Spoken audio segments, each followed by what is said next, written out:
I love the fact that Jesus stood up for what he believed in. And I think that we don't hear enough about this. Like, we hear a lot about how Jesus was so loving, and we hear a lot about how Jesus was so compassionate. But Jesus not only did these things, and these things are great, but man, when he had to stand up for the truth of the kingdom, he stood up for the truth of the kingdom. And more so when it came to the religious leaders of the time that were hypocrites. Jesus stood up for the truths of the kingdom. Jesus was not just a lover. He also fought and stood up for what he believed in. So Jesus was a lover and a fighter, I would say. Jesus stood up for the things that he believed in. And we see it here, plain and clear. He tells them, prostitutes and tax collectors will inherit the kingdom of God before you do. You can't get any more direct than that.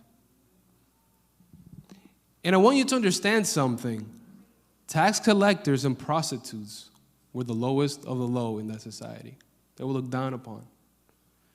The Pharisees were held all the way up here. So in this comparison, I want you to really understand how insulting this came off to the Pharisees. And it's not that Jesus was insulting them just to insult. He was telling them the truth. But that's what's happening here.